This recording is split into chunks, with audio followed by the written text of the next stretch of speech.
Bonjour à tous, aujourd'hui dans cette petite vidéo, nous allons voir comment mémoriser efficacement ces cours. Pour ce faire, cette vidéo sera composée de deux parties.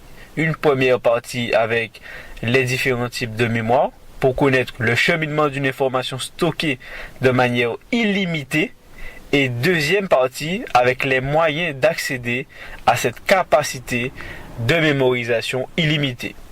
Pour plus de rapidité, tu peux aller directement en bas dans la description pour choisir la partie que tu souhaites. Il te suffira juste de cliquer sur le temps en question. En effet, il faut savoir que la mémoire est la capacité de restituer une information contenue dans un message précédemment reçu en l'absence de celui-ci, ou de reconnaître cette information parmi d'autres. Comme vous le savez, nous possédons 5 sens, qui sont la vue, l'ouïe, le doigt, le toucher et le goût. Ces 5 sens vont vous permettre de comprendre le monde qui nous entoure. Par exemple, c'est grâce au toucher que l'on sait que le feu brûle. Il existe aussi différents types de mémoire. Ces 5 sens vont correspondre à une porte d'entrée des informations provenant de l'extérieur. Il s'agit de la porte qui correspond à la mémoire sensorielle, car cette mémoire ne dure que tenez-vous bien, quelques millisecondes. Si l'information provenant des 5 sens est maintenue au-delà de ce temps, elle passe donc à travers cette porte et elle accède à une autre mémoire. C'est pourquoi cette mémoire sensorielle est représentée comme une porte d'entrée qui ne dure que quelques millisecondes et qui permet à l'information de passer du milieu extérieur, qui correspond à notre environnement, au milieu intérieur qui correspond à notre corps. Si l'information provenant des 5 sens est maintenue au-delà de ce temps, elle va passer à travers cette porte, alors on passera dans une autre mémoire. Elle est représentée ici par un réfrigérateur. Car, en effet, même si l'on met des aliments dans ce réfrigérateur, ces aliments, comme vous le savez sûrement mieux que moi, ne restent pas très longtemps, surtout si l'on a faim. Il s'agit de la mémoire à court terme.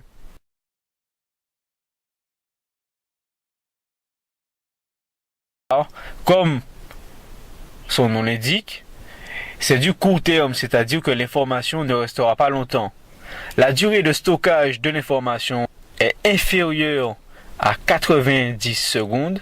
C'est pour cela que nombreux sont ceux qui ne retiennent pas les prénoms des gens, moi le premier.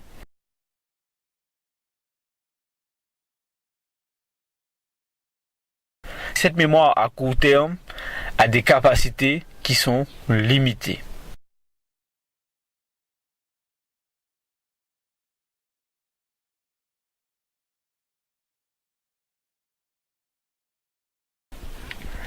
Maintenant, nous allons voir ce qui nous intéresse. En effet, si l'information dure plus de 90 secondes, alors on passera dans la mémoire qui dure longtemps. Cette mémoire est incroyable car elle permet de stocker une information de manière indéfinie. Elle est représentée ici par une grande maison avec plein de pièces, de meubles, de tiroirs de rangement où il y a une multitude d'informations, une multitude de données, un peu partout, de diverses natures. C'est comme un mémorial virtuel, c'est-à-dire un endroit où l'on range les informations que l'on veut retrouver.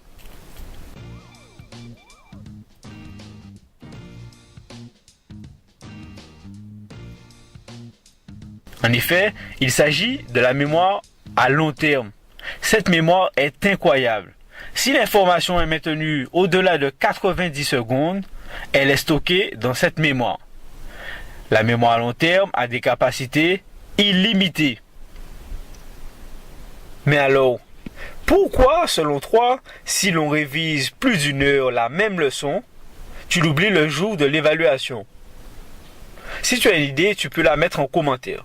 D'ailleurs, avant de voir la suite de cette vidéo, j'aimerais savoir si tu révises dans un endroit calme, avec de la musique ou dans le bruit. tu peux me répondre en commentaire. Nous verrons dans quelques secondes l'intérêt de tout cela. Le but est bien sûr de garder l'information dans la mémoire à long terme, car nous avons vu que cette mémoire possède des capacités illimitées. Mais comment faire pour arriver à ce stade, sachant que l'on a beau réviser une notion et que ça ne reste pas? Pour avoir cette capacité illimitée, il y a des conditions. En effet, il faut tout d'abord qu'il y ait de la répétition. Trop d'étudiants révisent la veille pour le lendemain d'une évaluation et ils ne reviennent pas régulièrement sur leur cours. C'est pour cela qu'ils ne réussissent pas à retenir la leçon. Il faut faire un rappel des connaissances emmagasinées. Plus on va revenir régulièrement sur la leçon et plus on aura des facilités à apprendre, mémoriser et aussi restituer cette leçon.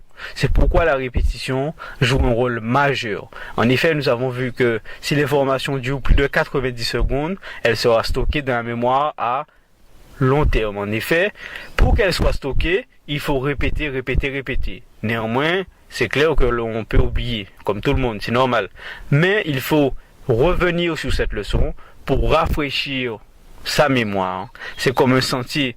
Lorsque l'on marche dans un sentier, si on arrête du jour au lendemain d'emprunter ce sentier, l'herbe va pousser et on aura oublié le chemin.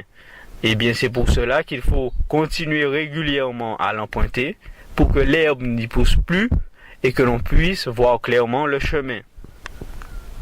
D'autre part, il faut aussi un traitement en profondeur, c'est-à-dire il faut pouvoir donner du sens aux informations pour qu'ils puissent être retenus plus facilement. Puis, il faut organiser ces informations, notamment sur des fiches de révision ou alors utiliser des méthodes mémotechniques. Tout cela dans le but, bien évidemment, de comprendre avant d'apprendre, car l'information qui a du sens reste stockée.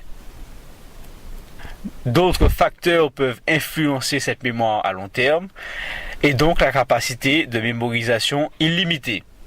Il s'agit bien évidemment du sommeil. En effet, les informations apprises durant la journée sont sauvegardées durant la nuit. Il faut aussi avoir un sommeil qui soit récupérateur et une bonne hygiène de vie, c'est-à-dire qu'il faut bien manger. La concentration aussi est déterminante car sans elle nous sommes distraits et nous faisons autre chose. C'est d'ailleurs pour cela que je vous ai demandé les conditions dans lesquelles vous révisez vos cours. Il ne faut pas avoir de perturbations extérieures qui vous empêchent de vous concentrer, par exemple du bruit ou autre. Il faut aussi faire des pauses, c'est très important, c'est-à-dire aménager un temps pour pouvoir faire du sport ou se libérer un peu l'esprit, ou alors changer ses idées en regardant une petite série ou en lisant un livre pour ceux qui aiment lire. Ensuite, reprendre ses révisions. Et pour finir, il faut la motivation. Il faut le vouloir. Il faut vouloir réviser ou alors vouloir apprendre ton cours pour le faire. En effet, si tu veux pas le faire, tu vas pas le faire. Sans la motivation de progresser, tu pourras pas y arriver. Donc il faut se bouger. Voilà, nous avons terminé cette petite vidéo. J'espère qu'elle t'a été utile. J'aimerais savoir si tu révises régulièrement et comment tu fais pour te motiver pour réviser. N'hésite pas à répondre en commentaire. Abonne-toi à ma chaîne, active la cloche de notification et à bientôt pour de prochaines vidéos. Merci.